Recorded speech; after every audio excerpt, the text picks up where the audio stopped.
Welcome to Talking Beats with Daniel Lalchuk. That's me, and I'm so glad you're here. If you like what we do, I'd love it if you gave us a 5-star rating on Apple Podcasts or wherever you listen. And if you're so compelled, write a review. That really helps, and maybe tell a friend or family member. They might like the show as much as you do. If you want to get involved in the program, visit our website, talkingbeats.com, and click Support the Show, where you can make either a one-time or a recurring donation. As we look to continue having cliche-free conversations of real substance with a diverse range of the world's most compelling people, your support is so appreciated, especially as we look to expand and increase our offerings. If you have a question, comment, or thought, find us on social media, Instagram, Twitter, and Facebook, or if you wish to reach out directly, email me at daniel@talkingbeats.com. I'm so glad you're here. Let's get on with today's conversation. On today's program, writer and expert on U.S. national security affairs, Tom Nichols. He's back for a second time on this program, armed with a new book called Our Own Worst Enemy, The Assault from Within on Modern Democracy. In this book, he challenges the current depictions of the rise of illiberal and anti-democratic movements in the United States and elsewhere as the result of the deprivations of globalization or the malign decisions of elites. Rather, he places the blame for the rise of illiberalism on the people themselves. He traces the illiberalism of the 21st century to the growth of unchecked narcissism, rising standards of living, global peace, and a resistance to change. Ordinary citizens, he writes, laden with grievances, have joined forces with political entrepreneurs who thrive on the creation of rage, rather than on the encouragement of civic virtue and democratic cooperation. Tom Nichols, contributing writer at The Atlantic, formerly professor at Dartmouth and currently at the U.S. Naval War College, joins me right now. I'm pleased to have him. Welcome. Thanks, Daniel. Nice to be back with you. There's a word you use a lot. It's an adjective, and it's the adjective that begins with the letter S, ends with the letter S. It's 3 syllables. Serious. It's a word that I think about a lot in my field of music. You know, he's a serious player. That guy, you know, he really plays. That's a serious piece of music if you're talking about a Beethoven symphony. What do you mean when you say we are a serious country, or more often than not, we're not? What are you talking about? Well, I guess I should start by saying that people who know me would never tell you that I spend all of my time being serious. I mean, I'm a 60-year-old guy who plays computer games and, has long-running commentaries on Star Trek. So I don't mean, when I say serious, I don't mean unfun or, not, or lighthearted or, capable of being goofy or any of those things. But when I talk about seriousness as a virtue, as a civic virtue, it's knowing when to stop treating things as games and when to stop treating things as just scoring points on other people, and to think seriously, there's that word again, in a more reflective way. How do my actions affect other people? How do my actions affect my relationship to my democracy, to my community, to what's happening around me? Children are unserious because they only think about themselves, and they pout and they have tantrums. They are easily amused. They are easily aggravated. Adults are much more stoic. And maybe that's partly what I mean by seriousness, is that there's a certain amount of stoicism to say, that you don't lose your mind when something bad happens, and you don't think you've won the lottery forever when something good happens. You take things in measure, and you understand there were people who came before you, and there will be people in the world who come after you. And you take that as a responsibility, and you think through the consequences, at least of your public actions. I mean, John Adams once said that you cannot have public virtue without private virtue. But even if you're not a particularly virtuous human being, as none of us are. We are all, I'm a Christian. We are all fallen in the eyes of God. But you at least try to think about whether or not, for example, and I'll just end by this part of it by saying, when you're voting, are you voting for something, or are you just voting out of spite? Are you voting the way a little kid tries to tear up somebody else's teddy bear? Is there something you affirmatively believe in, or are you just trying to stick it to other people and hope that the people you elect will be on your team and hurt other people who are on the other team? That's how children think. That's an unserious approach to politics. In fact, I'm looking at a page here in your new book, which is called Our Own Worst Enemy, The Assault from Within on Modern Democracy. And you write, genuine civic spirit is not the same thing as mere sociability. It's easy for most of us to be pleasant and sociable. We wave cheerfully at our neighbors from our driveways, nod politely to each other in our shared elevators and hallways. When we move into the public arena, however, we might find that we are only neighbors. Suddenly, we are aware that our disagreements are over more than taxes or potholes. We may find we do not agree on things that are far more important to us. Immigration, abortion, minority rights, civil liberties. It might be over how to defend ourselves against a foreign threat or measures to protect the health of the public. Our political differences at that moment become differences over basic values. What is this thing about civics? Where is the line between, being friendly? Oh, there's Tammy who lives down the street. And then you find out, well, Tammy was in the Capitol on January 6th, but she was so nice to me. She, waves and smiles. What do you do? Yeah, this made the book really hard to write because, what happens when you suddenly realize that your neighbors are people with whom you might not share not just values, but even a common understanding of reality. The problem with civics is that it can't teach virtue.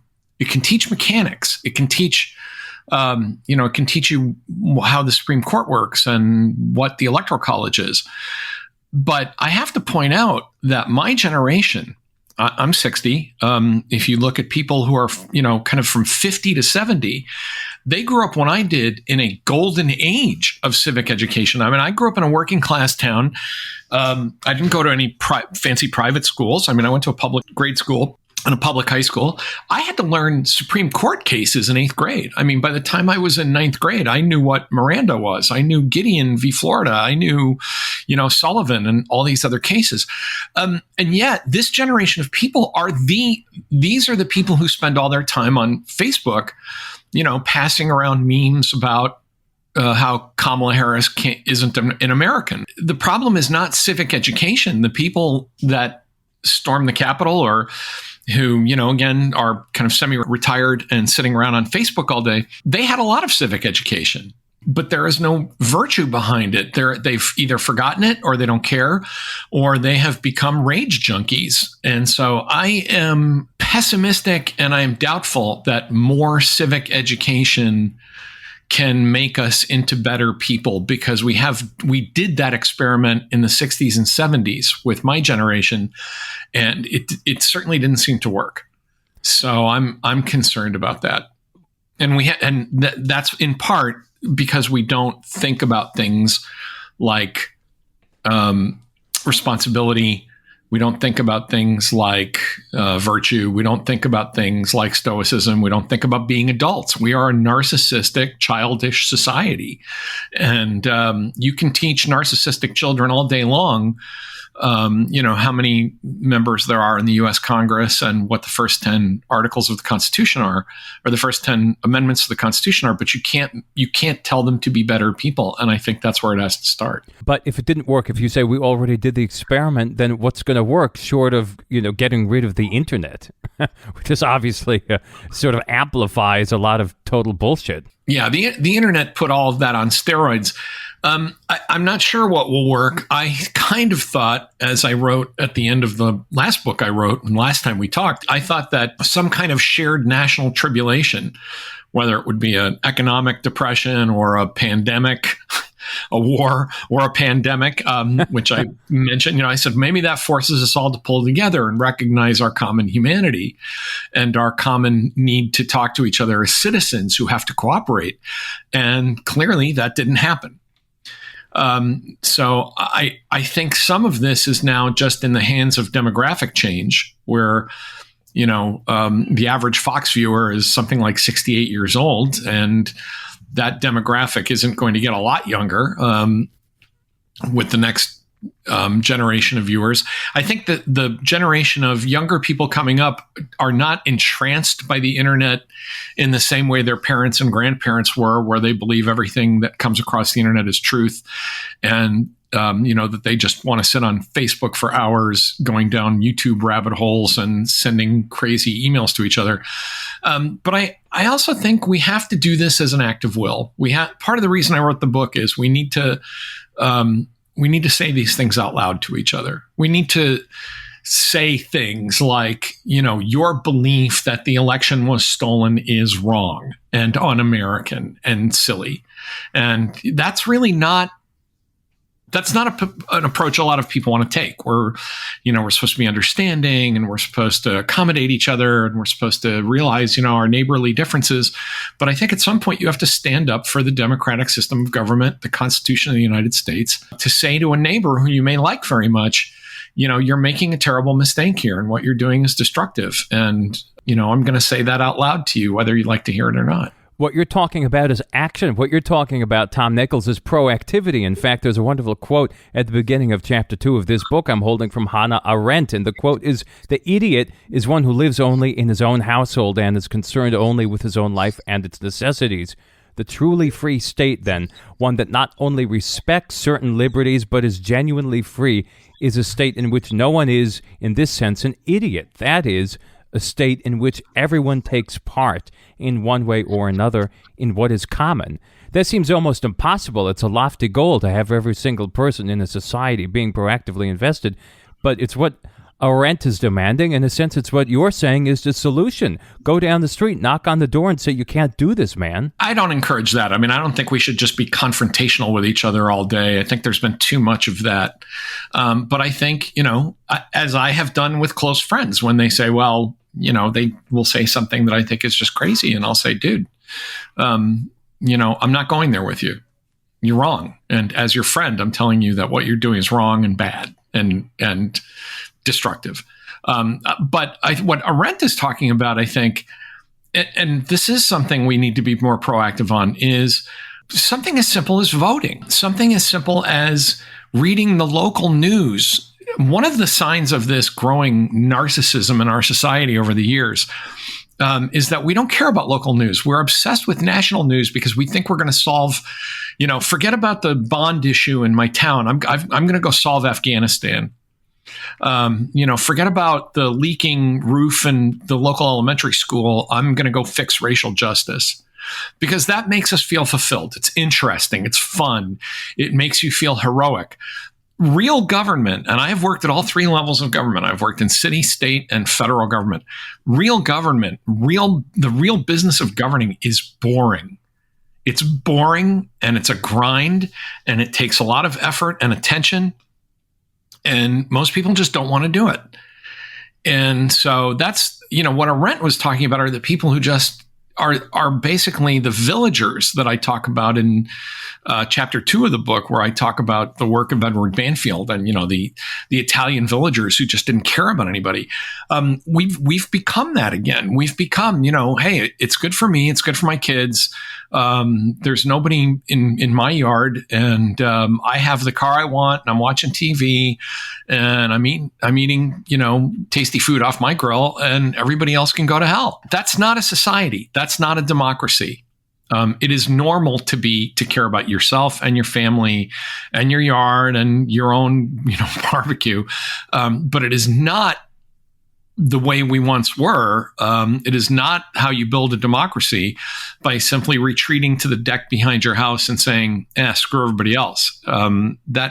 That's just not, that is what Arendt is talking about. That's the idiot. That's somebody who says me, mine, and nothing else. And, the ancient Greeks even deplored that. The ancient Greeks looked down upon that because they thought this is somebody who is not partaking in the life of the city, and who's partaking, of course, their countries were just cities, but who isn't taking part in the life of the community. And I think that's a tragedy. Arendt once said something to the effect, and it's a quote that's difficult to find, but she once said something to the effect of, there are very few people that have the political maturity of the Americans. She said this sometime in the 50s. And of course, it would be almost inconceivable to say that now. because we are not a politically mature people any longer, unfortunately. A lot of people would like this book. It's by two philosophy professors at Wisconsin. One is Stephen Nadler, the other is Lawrence Shapiro, and the book is called When Bad Thinking Happens to Good People, How Philosophy Can Save Us from Ourselves. It's a fantastic book about now. It's not an extremely political book, but they write something is seriously wrong. An alarming number of citizens in America and around the world are embracing crazy, even dangerous ideas. And I think that's a lot of the things you're talking about. But if you don't want to encourage confrontation, can't we find a way to knock some sense into each other collectively without fists being raised? And, there's not many options. I mean, it's either you go down the street, you talk to someone who disagrees with you or who you think is fundamentally dangerous, or what, you go online and you write a tweet about your neighbor. I mean, there has to be some way to bridge it. Otherwise, we're screwed. The best advice I can give to people is be the example you want to set. We always think about the classic Thanksgiving dinner, right? Where, you've got the crazy uncle at the table railing. And of course, he baits all the college kids into fighting with him. And, my answer to that is, sometimes that's fun to do and to argue about, I don't know, Social Security or taxes or, Afghanistan or whatever the issue is.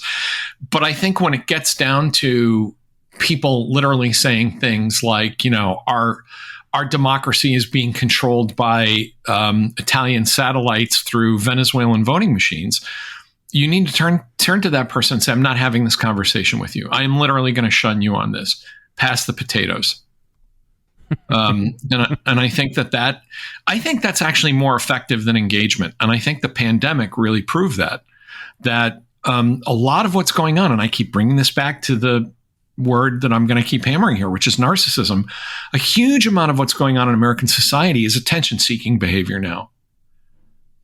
When people are flying 5 Trump flags from a truck with, Gadsden flags and streamers and 100, they're saying, I dare you to give me a dirty look. Come argue with me. Come fight with me. Prove I exist. My answer to you as a citizen is, if that guy's taking a left, be kind. Let him in front of you. Don't be that guy. If he wants to cut into traffic, offer him a space in front of you in line.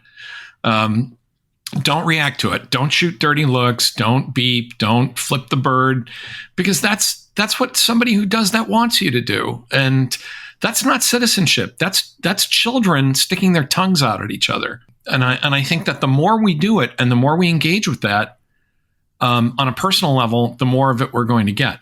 Now, on a political level, that's a different matter. I mean, I really think we have to take seriously that there's an entire political party trying to end democracy in America. Spoiler, it's the Republicans. And but I think that then we have to be more serious with each other about saying, did you vote, for example? I mean, I'm a pain in the ass to my friends. Did you vote? Whenever they complain, I say, tell me the last 3 elections you voted in. And if one of them is not a local election, they catch hell from me. Let me just say, just for the record, I've never missed an election since I've been able to vote, and I've been abroad due to my music career. I've been abroad for a number of them, and I've still got my hand on absentee ballots. So yeah, there. I've moved up and down the East Coast. I've lived in, like 7 different states. I voted in either I voted at home in Massachusetts by absentee, or when I finally, was paying taxes in another state, I started, voting in that state because I was a taxpayer. So it's inconvenient, but again, be the example you want to set. Don't run around. Don't rush up to people wearing MAGA hats and yell at them. That's what they want you to do. That's why they're wearing the hat. That's why they're standing in the middle of the supermarket talking loudly and hoping you'll fight with them.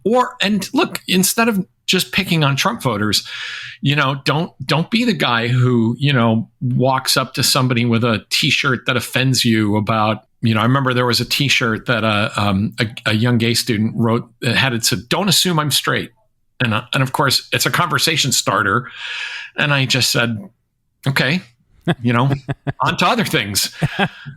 Assumption not made. All right, so today we're studying Russian history.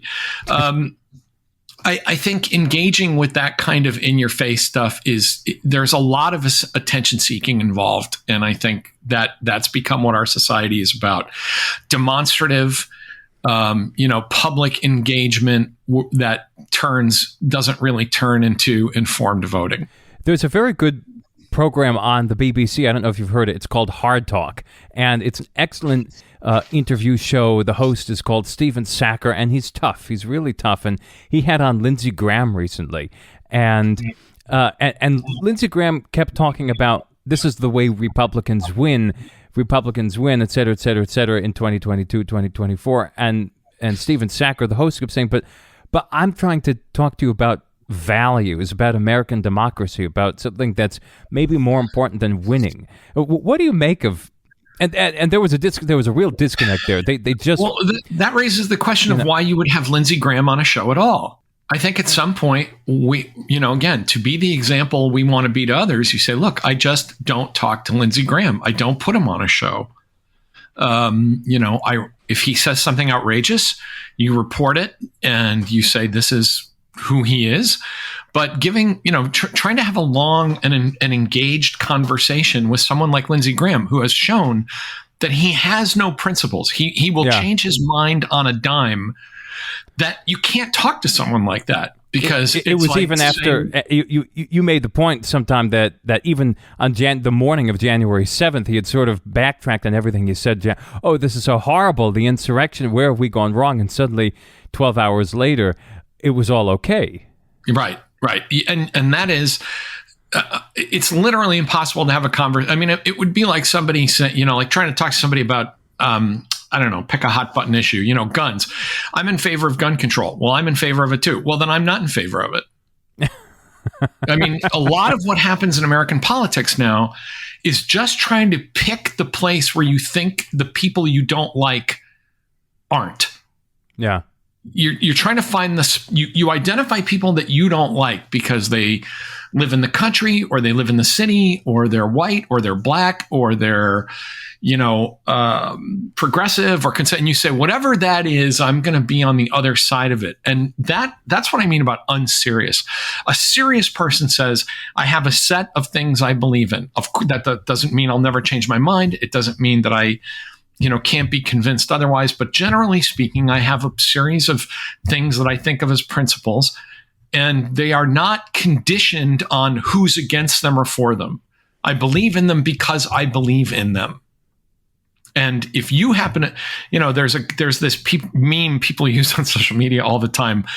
When the worst person makes a really good point. Just because somebody is terrible and happens to agree with you, that doesn't mean that therefore you can't agree. Yeah. Or that good people who disagree with you are therefore right because they're good people. And so we have to get out of that dynamic of saying, well, I'm just going to be wherever you're not. That's not a serious discussion. And I keep arguing for, in some ways, arguing for less engagement. That there are people that the way you show that example is to say, an adult would not have this conversation about Venezuelan voting machines. Grown-ups and sensible people and a serious human being does not have this conversation because it demeans both of us to have it. But don't you think that as nice it would be to not have that conversation, and as stupid and demeaning and unpleasant as it could be to have that conversation, that people dig down more, they dig in more, they think they're right more, and it just gets worse and worse and worse and spirals. I actually think that the evidence on a lot of this from social psychology is that arguing with them is where they dig in, because what they really want to do is that they take that you arguing with them is evidence that they're onto something, and they just sort of draw on that emotional energy of disagreement. And I think think about it in your interpersonal relationships. Think about it when you're arguing with a loved one or you've had a fight with your parents. Yelling is engagement, but how do people know when they've really gotten to a terrible place? It's when the other person is silent, right? I mean, how many times you heard little kids say, boy, dad's really mad because he's not yelling. He's not even talking. What's the worst thing your parents could have ever said to you? I'm really disappointed in you. Disappointed. I'll talk to you tomorrow. Disappointed, exactly. I'm not saying that we have to talk to our fellow citizens that way, but I do think you, the more rational of the two people at some point, has the right to say, look, I am not going to be drawn into this conversation. I understand that you believe what you believe. I don't respect it. I think it's wrong. I think it's harmful or malignant or whatever it is. But, at some point you simply say, I am exercising my right not to have this completely ridiculous conversation with you and to pump all this emotional energy into the room. I get it that you believe that, Joe Biden stole the election with the help of, the ghost of Hugo Chavez. I heard you.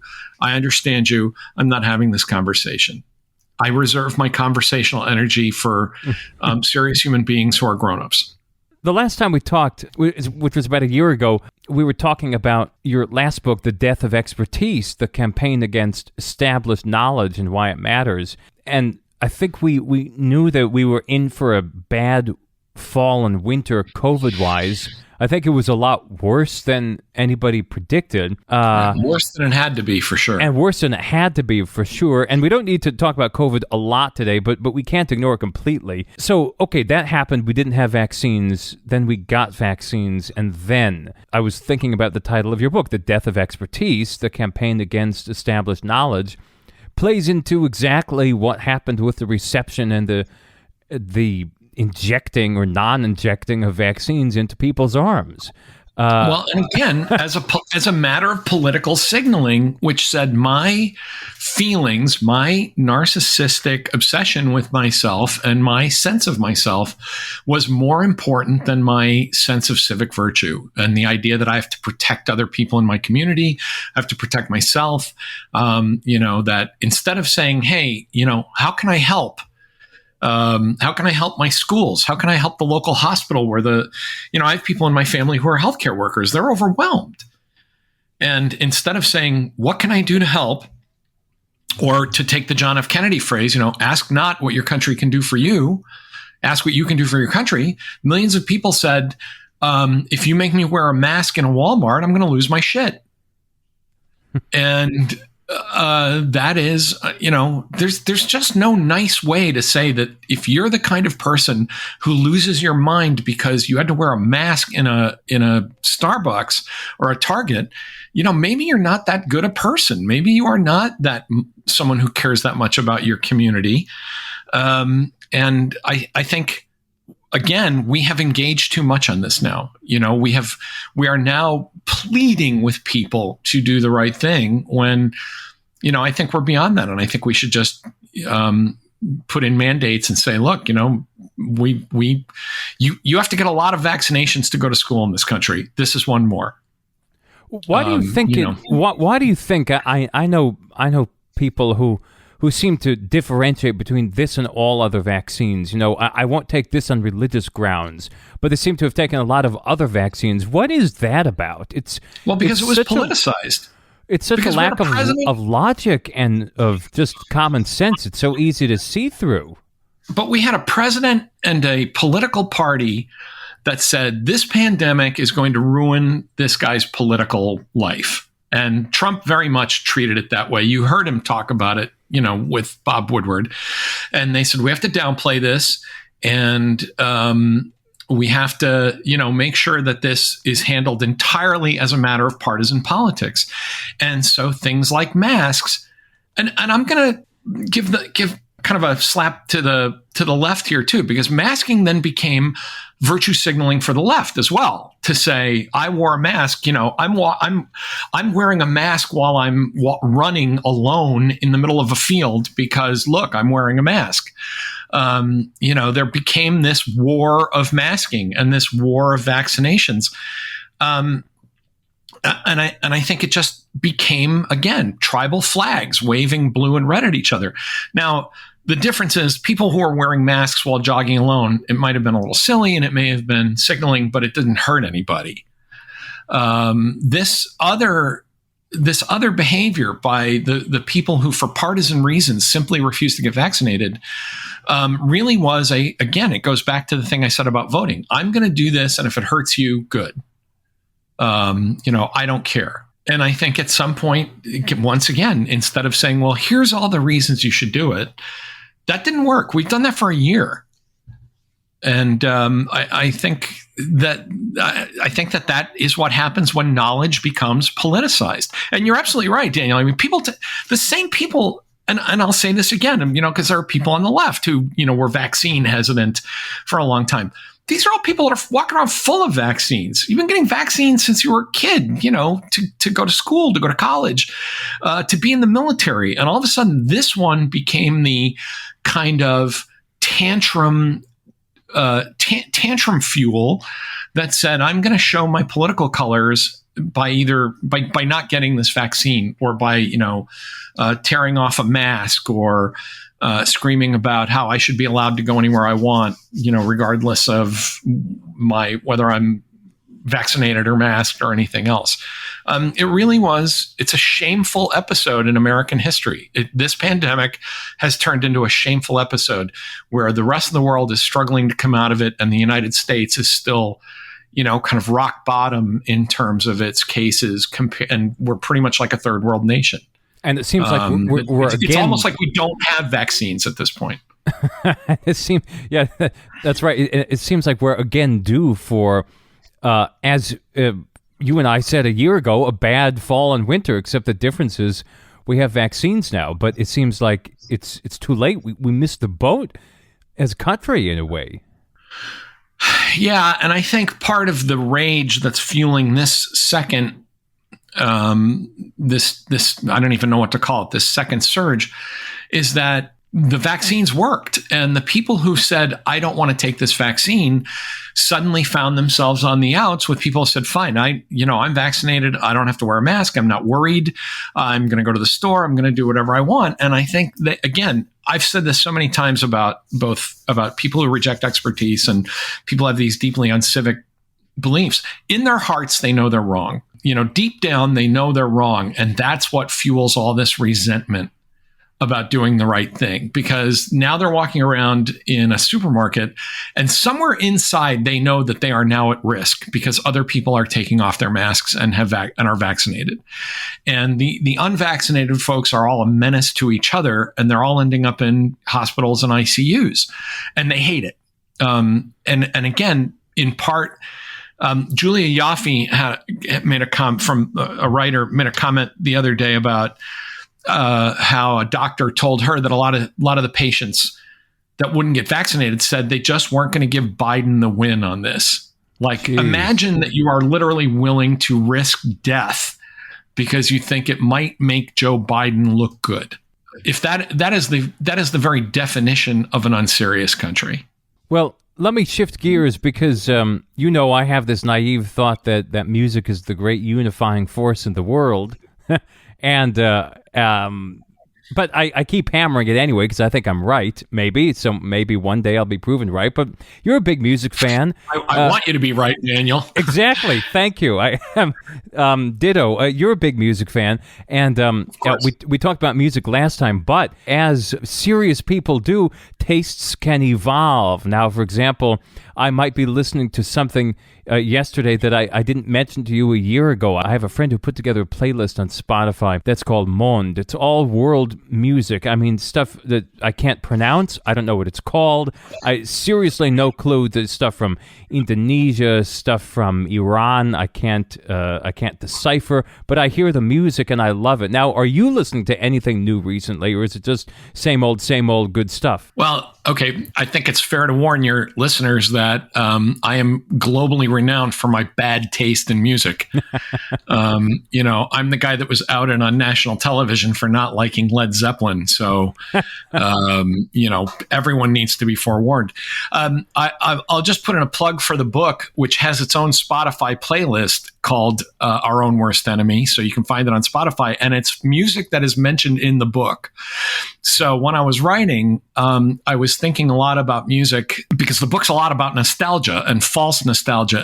And so there's a lot of classic kind of allusions to classic 70s and 80s rock, people like Springsteen and others, about decline and the collapse of America. And, John Cougar Mellencamp's Scarecrow album, which, people only hear the hits from, but is actually really a masterpiece of an album.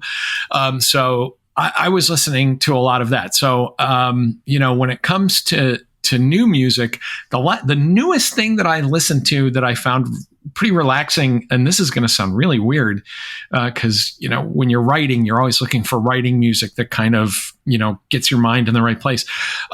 Beck did an electronica album a while back, earlier this year. And I can't remember how I heard it. I was exposed to it. So the guy who doesn't like Led Zeppelin and who spends Saturdays listening to, Casey Kasem's top 40 from the 70s, was also grooving out on Beck, and the new electronic turn that he took, which I think is pretty weird for, somebody with my musical tastes.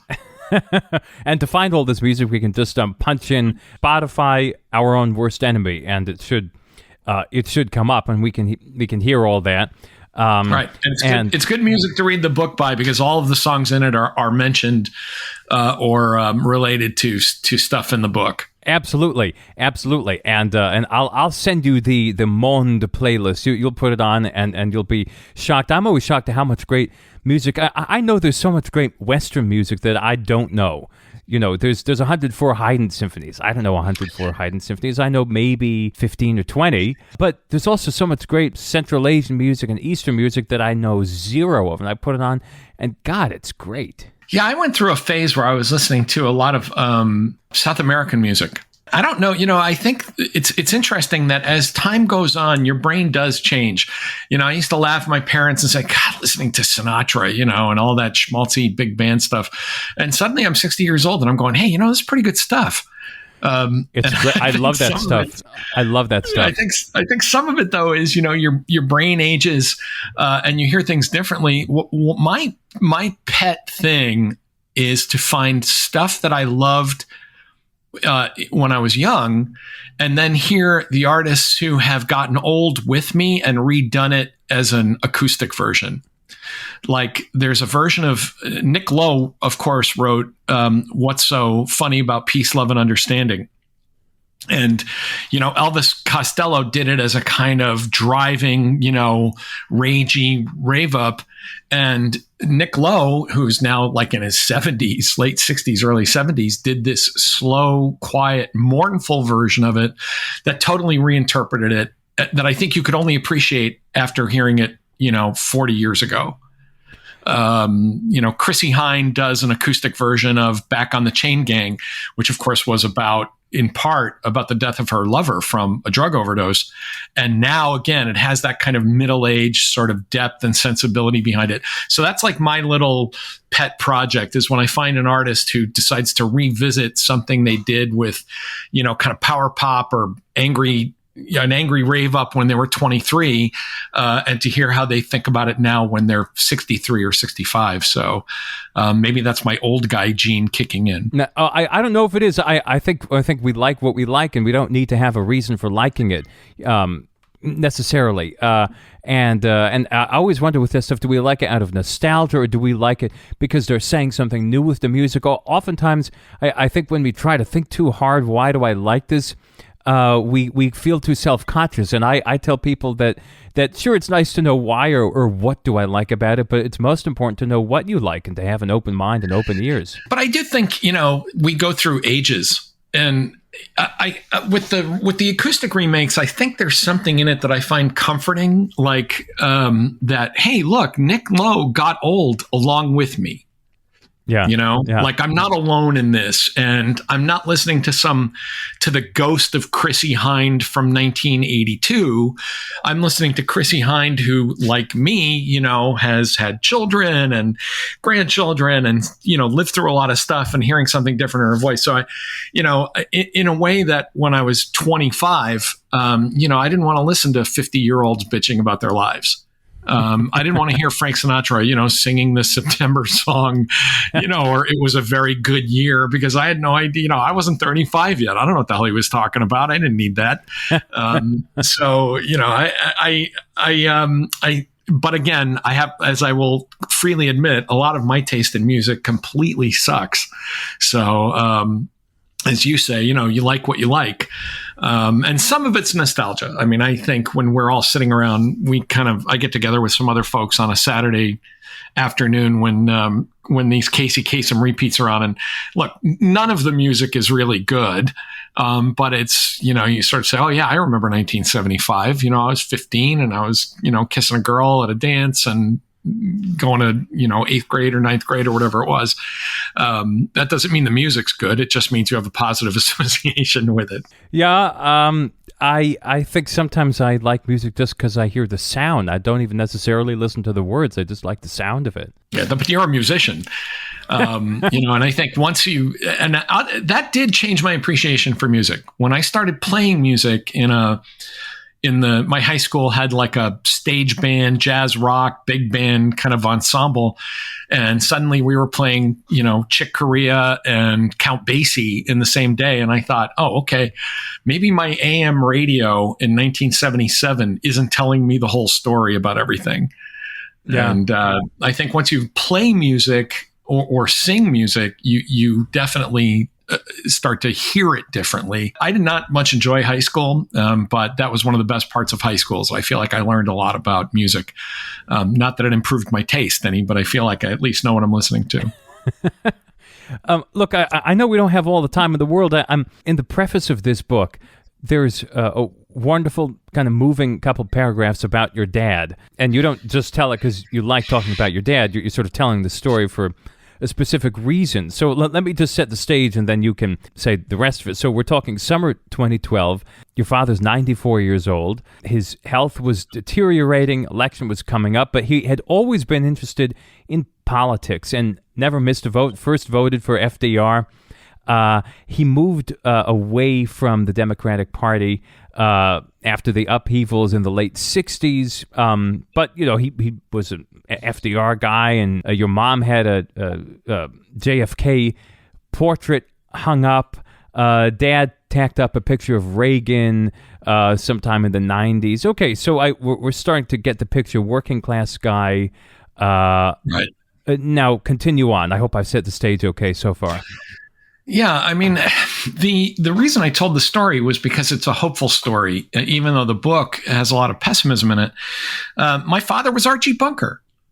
I mean, for those of you that are old enough to remember all of the family, my dad was, kind of working class, white, male bigot. But he had lines. He stopped using casual racist language sometime in the, 80s or 90s after his children just gave him enough disapproving looks to say, Dad, in this house, this isn't a word we're going to use. But even when Obama became president, he respected the office of the presidency enough that he wasn't going to make, cheap racist jokes. He just was old school that way. He felt like, Americans have a duty to respect the institutions of the American Republic. And as Obama was going to be reelected, Romney is running against him. And of course, Dad and I are from Massachusetts, and we liked Romney. He's a good governor. And I said, yeah, I don't think he's going to make it, Dad. And my father, after a lifetime, remember, my father was very poor as a kid, had a lot of really backward racial attitudes for a good part of his life, all those things that I think are the things that would have made him really look down on somebody like Obama. My father just said, he's a good man. They're both good men. We're going to be fine no matter who wins. And that was a big deal.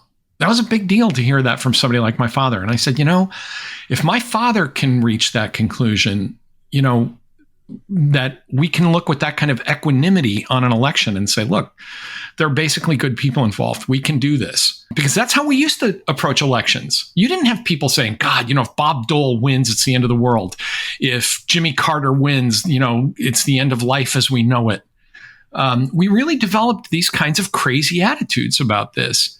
And I don't think that served us well when Donald Trump came along, because there was a lot of crying wolf before that about how every candidate is the end of the world. And then we faced a candidate who really did attack our political institutions.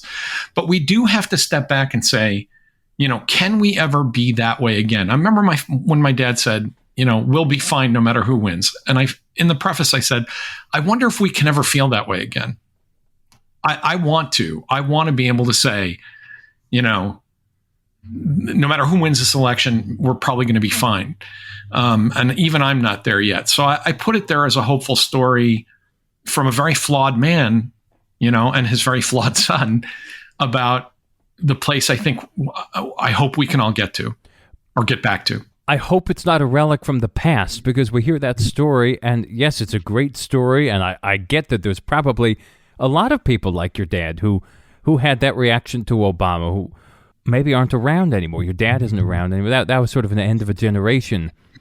I don't know. Yeah. Are these people now on One America or on Newsmax or on Fox saying, screw that? No, I'm not accepting. I'm not willing. I mean, is every election going to be contested, going to be rigged, going to have these ridiculous cases, shuffled around the country, and we're holding our breath for some appellate court in Wisconsin to say, yeah, there wasn't a ton of fraud. I mean, it's what a royal pain in the ass for us as a country. Well, and unfortunately, that's one of the reasons I can't look at some of these elections and say, well, no matter who wins, we'll be fine. There are people running for office where, I feel strongly, no, if this person wins, we won't be fine. I want us to get back to a point where, the two people running for office say, as John McCain did when somebody was trying to slag Obama in 2008, he said, no, ma'am, he's not a Muslim. He's not a terrorist. He's a family man and a good person with whom I have disagreements. Until we can get back to that, where both of the candidates or all of the candidates say, listen, I have strong disagreements with my opponent, but they're my fellow Americans. And no matter who wins, we're all going to respect the process here. Until we can get back to something like that, we're not out of the woods.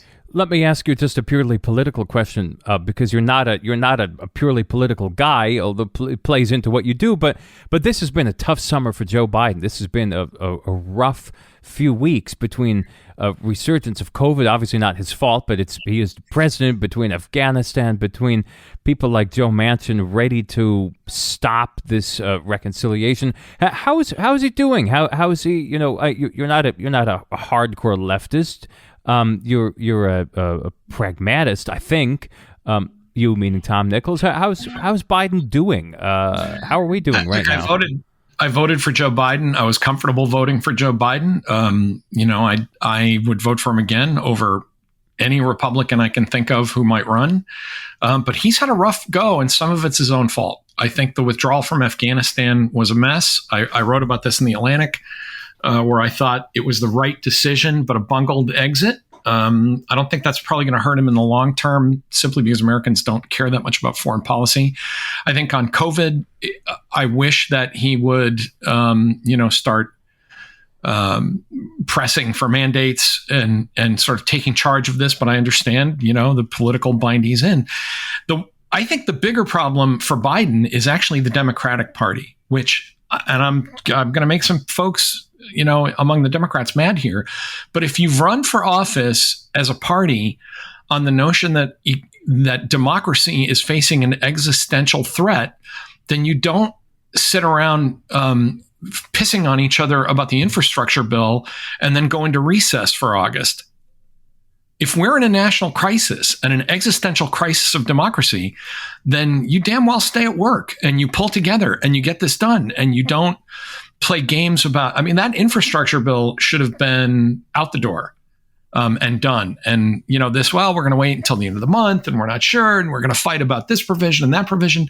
And that's happening within the Democratic Party, which I think still has people in it who just do not understand that a big part of the Democratic Party is now a coalition of pro-democracy forces, of people who do not necessarily disagree with them on every issue. I certainly don't. I come from a more conservative background, but I have joined this coalition, and now I would like them to take this seriously and to help Joe Biden take it seriously. And I don't see that happening across the board. When Chuck Schumer is up in Central Park dancing while the Senate's in recess, it looks bad. And it looks like it's not taking seriously the kind of crisis that the Democrats rightly and accurately have told us that we are in, and with which I agree with them about. So Biden, I think, is, doing the best he can with a bad situation. I think he was dealt a bad hand in Afghanistan. I think that the pandemic, there's just not much you can do about people who are willfully not going to be vaccinated. And I think you have to move past that and start mandating things. But I think on a lot of policies, like the voting bill, like the filibuster, like the infrastructure bill, Democrats need to kind of hitch up their pants and get serious and say, it can't be business as usual. We are in a crisis, and we actually have to act like it.